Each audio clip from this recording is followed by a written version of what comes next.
Hola a todos, ¿cómo están? Mi nombre es Ezequiel Cabrera, soy adscripto de la Cátedra de Historia Antigua 1 de Oriente desde este año y también estoy realizando las prácticas de didáctica especial para profesores, así que en este caso me van a estar viendo a mí para los prácticos 11 y 12, en donde vamos a trabajar expansión neoasiria, neobabilónica y aqueménida o persa. Eh, para este video vamos a trabajar un texto de Michael Mann que se llama La revitalización de los imperios de dominación, Asiria y Persia, y luego vamos a hacer lo propio en otro video con el texto de Susana Murphy. Una fuerte recomendación antes de arrancar es que chequeen las guías de acontecimientos y la selección de mapas históricos porque les va a permitir entrar con más comodidad al análisis de los textos. Con respecto al autor, Michael Mann, el capítulo que ustedes tienen para leer forma parte de un libro que se llama Las Fuentes del Poder Social 1, que a su vez forma parte de una serie de volúmenes en donde el autor propone de alguna manera su propio marco teórico y metodológico. Esto lo hace analizando cuestiones relativas a las bases, las fuentes y las estructuras que asume el poder a lo largo de la historia. Otra cuestión para resaltar es que Michael Mann es un sociólogo, por tanto tienen que leer el texto en esa clave, ¿no? Entendiendo cuál es la disciplina que le da el marco al autor. Bueno, yo acá les preparé una pequeña red conceptual en donde se pueden ver los nodos centrales que vamos a trabajar en este video. En principio lo vamos a dividir en dos casos en específico, el caso de Asiria y el caso de Persia. Para el caso de Asiria vamos a ver la cuestión de la propaganda y lo que Mann denomina las innovaciones asirias, que están relacionadas con los avances militares y el nacionalismo asirio. Luego vamos a ver un contexto más amplio que tiene que ver con el primer milenio antes de Cristo, y para el caso de Persia vamos a ver algunas cuestiones generales, lo que Mann llama las innovaciones asirias, y para finalizar los conflictos con el mundo helénico. Lo que ustedes tienen para leer, el capítulo 8 del texto de Michael Mann, comienza estableciendo cuáles son las 4 estrategias de gobierno propias de la antigüedad. La primera, que se realiza a través de las élites conquistadas, que podríamos relacionar con un gobierno más indirecto. La segunda, que se realiza a través del ejército, que podríamos relacionar con un gobierno más directo. Y luego están la cooperación obligatoria y el poder ideológico de la élite. ¿Por qué es importante esto? Porque son estrategias que después va a utilizar para caracterizar a los imperios de dominación revitalizados, como lo llama él, que son el caso asirio y el caso persa. Para el caso asirio nos va a decir que combinan el gobierno por conducto del ejército y una cierta medida de cooperación obligatoria con un nacionalismo difuso de clase. En cambio, para el caso de Persia nos va a decir que combinan el gobierno por conducto de las élites conquistadas con una cultura de clase más amplia y más universalizada. Acá podemos ver que para Mann, en estos dos casos, estos dos imperios utilizan estrategias de gobierno diferenciadas. Bueno, pasemos ahora a lo que tiene que ver con la propaganda asiria. Lo que nos vamos a encontrar es que para el siglo XIV a.C., los asirios iniciaron una política de expansión y su relativo éxito, sobre todo a partir del Imperio Nuevo, ustedes se van a encontrar en el texto de Mann con una división entre el Imperio Nuevo, que va desde el 883 al 608 a.C., y el Imperio Nuevo, que es anterior, que va desde el 1373 al 1047. Esta división no la van a encontrar siempre así. Recuerden que las fechas en el antiguo Irak son siempre aproximadas, sobre todo hasta la batalla de Kadesh. Sin embargo, esta política de expansión los va a constituir como un imperio, entre comillas, fuertemente militarista. Pese a esto, lo que nos va a decir el autor es que debemos definir entre la realidad y la propaganda de ese militarismo. Este militarismo lo vemos fuertemente reflejado en algunas de las fuentes, pero sobre todo el autor va a utilizar las inscripciones reales asirias que tienen mucha cuestión de números, mucha cuestión de levas universales, mucha cuestión de la cantidad y la calidad del ejército asirio, pero nos va a decir que debemos pensar este militarismo como una construcción simbólica e ideológica y más que nada relacionarlo como una herramienta de dominación. Lo que nos va a decir es que debemos creer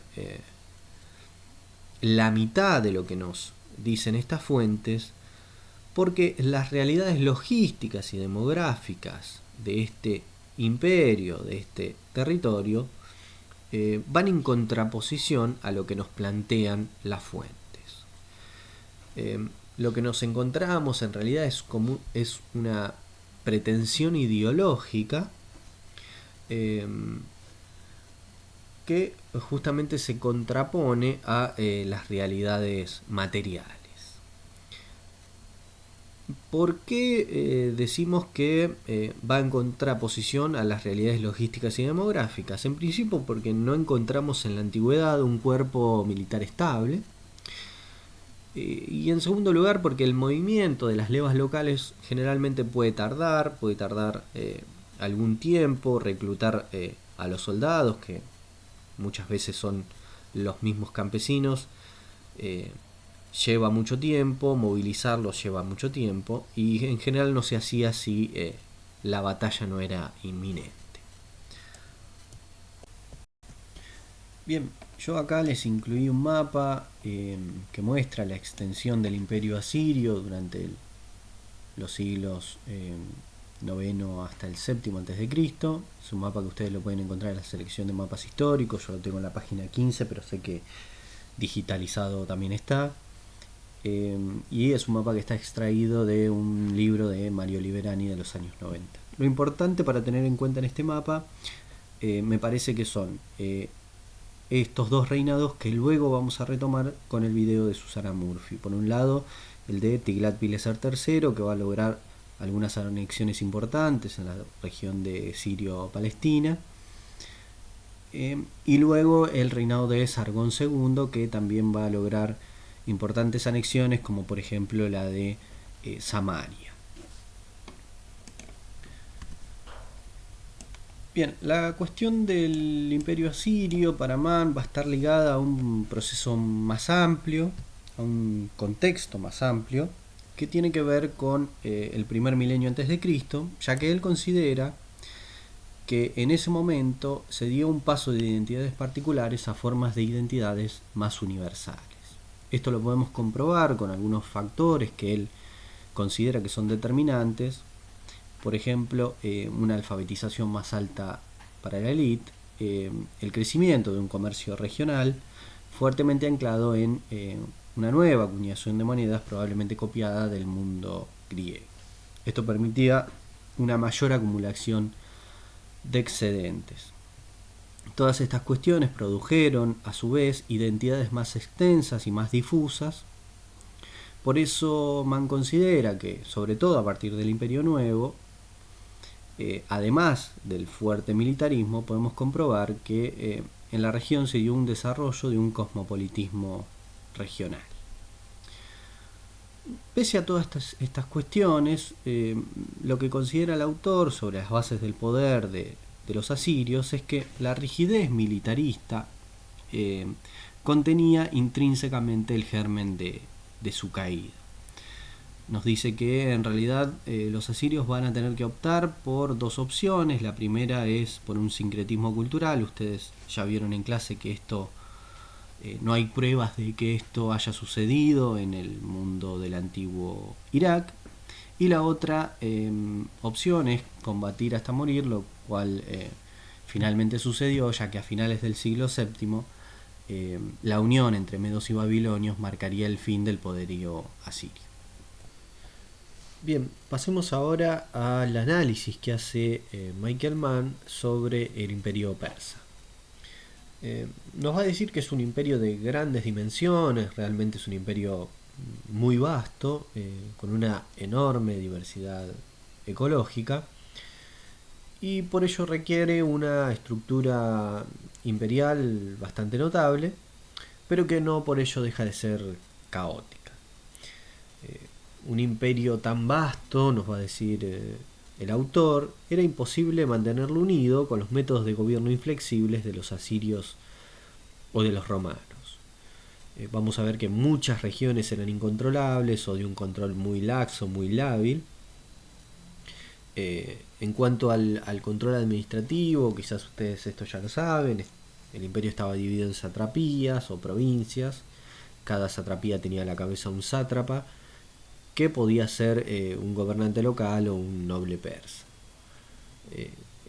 La mayoría de estas satrapías se recaudaban tributos y hacían levas militares locales, e incluso había ciertas instituciones de gobierno centralizadas, si se quiere, más de carácter más persas,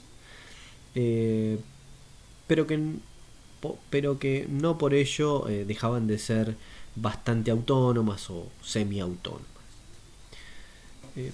Estas cuestiones podemos comprobarlas en algunas características que serían propias de los persas.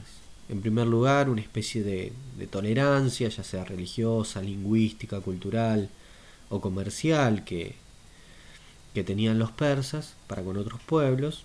Y en segundo lugar, lo podríamos comprobar en los préstamos en infraestructuras, justamente tomados de otros pueblos.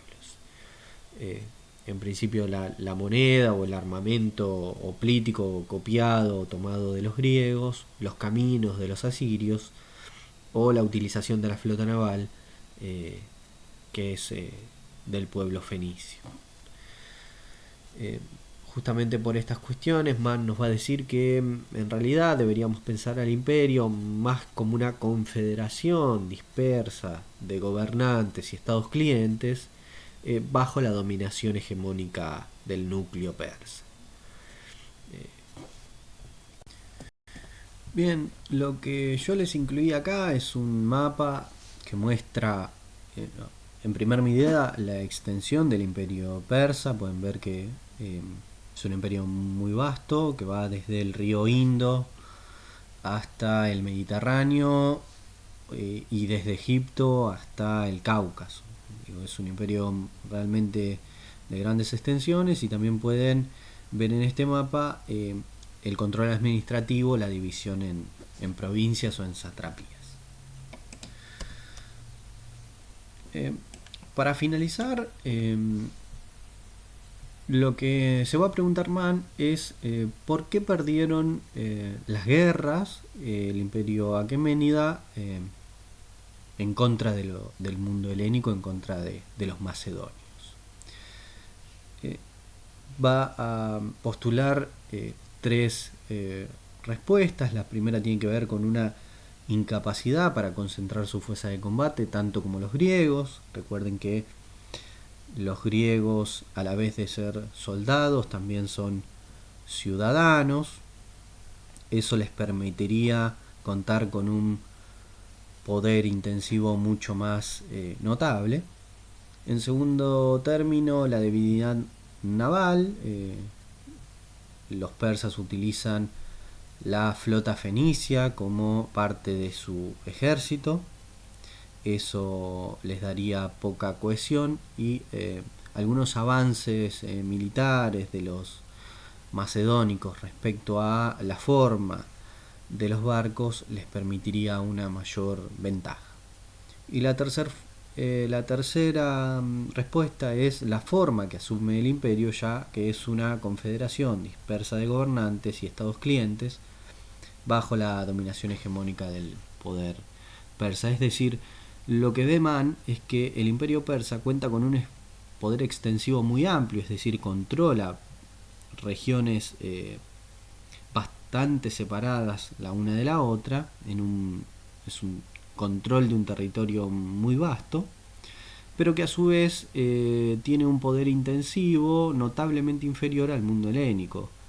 Es decir, su capacidad para movilizar y coordinar las lealtades de sus súbditos era muy escasa.